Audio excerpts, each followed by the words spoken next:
Bienvenue dans ce premier épisode de Performance Marketing avec Issa, qui succède à Digital Marketing avec Issa. Beaucoup de choses se sont passées depuis ce premier podcast qu'on avait fait ensemble où on avait décortiqué la relation client sur les réseaux sociaux. On est passé en mode performance marketing parce que j'ai remarqué que le marketing de performance en Afrique manque beaucoup, notamment les paid médias et essentiellement la nécessité d'avoir du trafic qui rapporte quelque chose, du trafic qui vraiment vous apporte des ventes, du trafic qui convertit. Alors que le marketing de performance, c'est ça, c'est un marketing qui est principalement axé sur la conversion, sur la conversion que vous essayez d'avoir, essentiellement des APL, téléchargement de vos e-books, des leads, des ventes, et c'est bien pour ça qu'on est sur le web. On est sur le web essentiellement pour la conversion, aussi pour la visibilité, beaucoup de visibilité, mais la conversion en fait partie. Alors le sujet d'aujourd'hui, c'est doit-on utiliser les paid media en Afrique? On va pas faire de suspense longtemps.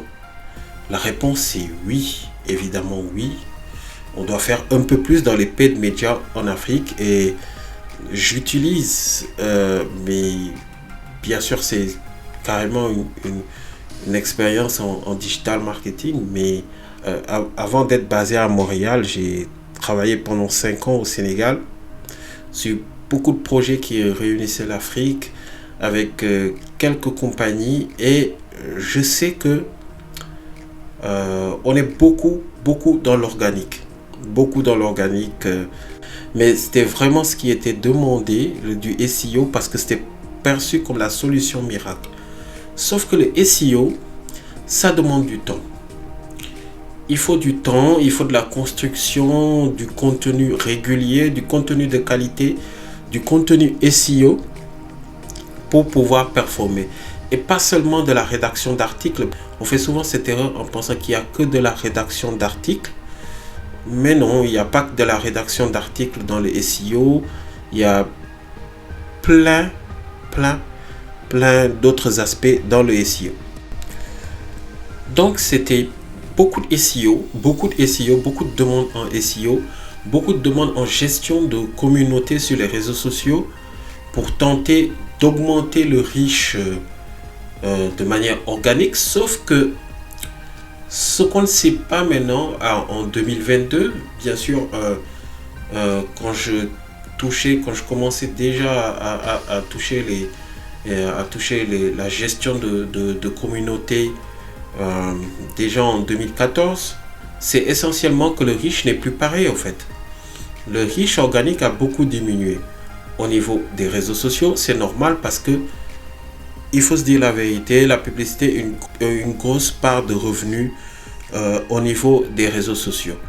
On n'a qu'à prendre Twitter en ce moment avec la situation, avec la reprise d'Elon Musk.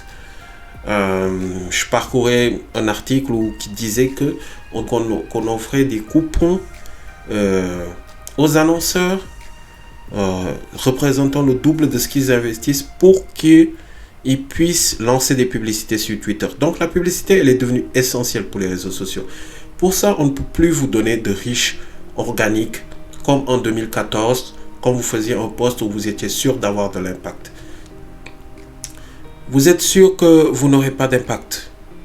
Pas plus tard que quelques semaines, je faisais une formation avec un client qui voulait que sa boutique en ligne performe, et qui est passé à la publicité Facebook et qui a vu que ses résultats sont venus immédiatement. Pourquoi? Parce que il a tenté la solution de reach organique qui ne performait plus, parce que tout simplement le reach organique a baissé. Vous le remarquez quand vous postez sur vos pages, vous touchez à peine quelques personnes. Je le remarque quand je poste sur mes pages. C'est pourquoi maintenant, pour poster un nombre conséquent, on se tourne vers des réseaux sociaux comme Instagram et TikTok, et eux aussi poussent pour la publicité. Donc oui, vous devez investir au niveau de la publicité sur tous les réseaux confondus. Facebook, surtout Facebook Ads et Google Ads pour pouvoir toucher vos contenus. Et en Afrique, on doit passer à cette solution, on doit passer au marketing de performance. Bien sûr, le marketing de performance, c'est pas du paid media, c'est un mix entre l'organique et le payant. Le payant aide à aller plus vite tout en bâtissant une stratégie organique qui se retrouve à côté pour avoir du trafic. Mais vu qu'on est dans la performance, alors il y a beaucoup de paid media à ce moment. Bien sûr, la bonne stratégie, c'est de mixer les deux, c'est de mixer un bon paid media et un bon organique pour avoir des canaux complémentaires au moment d'analyser votre trafic, au moment d'avoir votre trafic. Bien sûr, de manière organique, vous avez plus de chances de convertir, mais ça va convertir avec le temps une fois que vos clients auront la confiance. Et justement, ce qui est idéal avec le marketing payant, c'est de pouvoir fidéliser des clients après les avoir fait passer au-dessus de votre entonnoir de conversion, au top de votre funnel. Une fois que vous le convertissez, ce client-là, il peut revenir au niveau de votre marque de manière organique parce qu'il a déjà connu votre marque. Alors que si vous devez attendre que votre ciblage organique marche, ce client, peut-être vous le touchez, peut-être vous ne le touchez pas. Donc, c'est une bonne stratégie complémentaire et il faut comprendre que l'organique et le payant, ce sont des channels différents. Ce sont des différents channels. Ce sont des canaux différents. Ce n'est pas un est la solution miracle et l'autre n'est pas la solution miracle. Je dois plus aller sur ça, je dois plus aller sur ça. Il y a différents canaux au niveau de votre trafic. En ce moment, je suis beaucoup dans la gestion de trafic. Je suis essentiellement dans la gestion de trafic. Je suis arrivé à un moment de ma carrière où je suis surtout dans le marketing de performance, donc dans la gestion de trafic essentiellement. Donc, j'ai beaucoup de visibilité sur l'organique et sur le payant. Et on voit bien au niveau de votre analyse que vous avez différents canaux au niveau de Google Analytics et tous ces canaux sont complémentaires pour vous apporter des clients. Donc, l'organique, c'est un canal et le payant, c'est un canal. Et tous les canaux sont complémentaires et c'est de cette manière que vous devez voir la chose. Et c'est pourquoi de cette manière, vous devez investir dans le marketing payant pour pouvoir avoir des résultats un peu plus rapides si vous voulez avoir des résultats rapides. Si vous voulez patienter, il n'y a pas de problème. Vous pouvez développer votre stratégie SEO. Et pourquoi je dis qu'on doit passer au paid media au niveau de l'Afrique, c'est parce qu'on a des coûts extrêmement faibles par rapport à d'autres pays, par rapport à d'autres axes, par rapport à d'autres continents, parce qu'il y a moins de concurrence. Au niveau de la concurrence, quand vous lancez votre publicité, vous voyez que vous avez des coûts par clic, des coûts par conversion, des coûts par achat, des coûts par leads qui sont assez faibles. Parce que je lance des pubs dans les deux continents. Je lance des pubs autant en Afrique que je lance des pubs. Actuellement, je les lance plus au Canada vu que je travaille essentiellement sur le marché canadien. Et je vois la différence de coûts. Là où il y a des coûts, il y a une concurrence qui est extrêmement forte et qu'on doit avoir une expertise très poussée au niveau de Facebook Ads pour pouvoir réduire ses coûts, pour pouvoir optimiser les pubs. On est énormément dans l'optimisation quand on lance des pubs au Canada actuellement, surtout dans la période du Black Friday. Dans la même période, on a des coûts qui sont relativement bas en Afrique. Donc, vous pouvez avoir des résultats avec des coûts qui sont bas. Justement, je parle de la formation que j'ai faite il n'y a pas longtemps, justement avec mon client. Et il a réussi à avoir des coûts parce qu'on est allé sur une stratégie à travers un tunnel de conversion qu'on avait bâti essentiellement pour qu'il passe par WhatsApp. Et le métrique qui était choisi pour pouvoir voir s'il y avait de la performance, c'était le coût par message sur WhatsApp. Et je voyais que mon client avait, pour un budget qui était assez dérisoire, des coûts par message qui étaient assez importants pour son budget, bien sûr, et qu'il arrivait à performer doucement.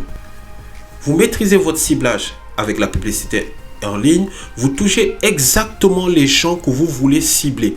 Vous bâtissez votre persona, bien sûr, préalablement, et vous pouvez toucher votre cible à travers une audience large, que bien sûr que vous allez remarketer plus tard, mais vous pouvez toucher votre audience cible même dans une audience large.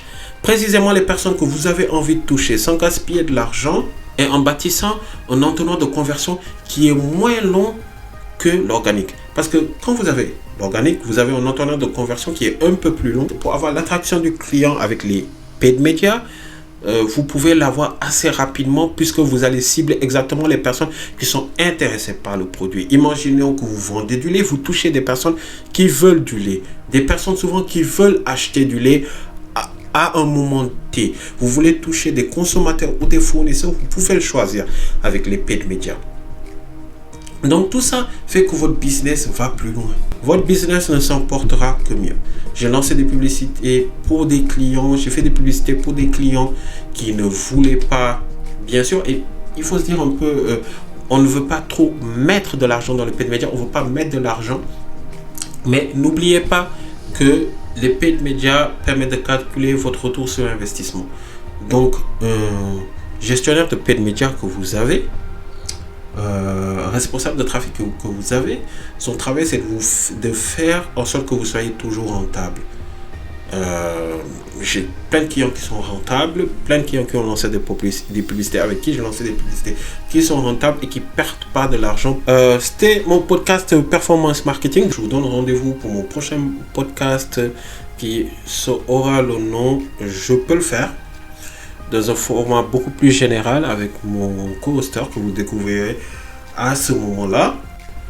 Je vous donne rendez-vous si vous voulez vous former ou si vous voulez bien sûr discuter avec moi à propos du marketing de performance. Pourquoi pas utiliser les services de ma spécialista, avoir recours à mes services, avoir recours à nos services, à moi et à ma fine équipe pour aller plus loin avec le marketing de performance. Ou si tout simplement vous voulez, comme mes clients, vous former au marketing de performance ou à la publicité en ligne, nous avons différentes formules, vous pourrez les découvrir dans les liens qui seront en bas de ce podcast. On se dit à la semaine prochaine pour traiter un autre sujet du marketing de performance et je pense que vous allez aimer.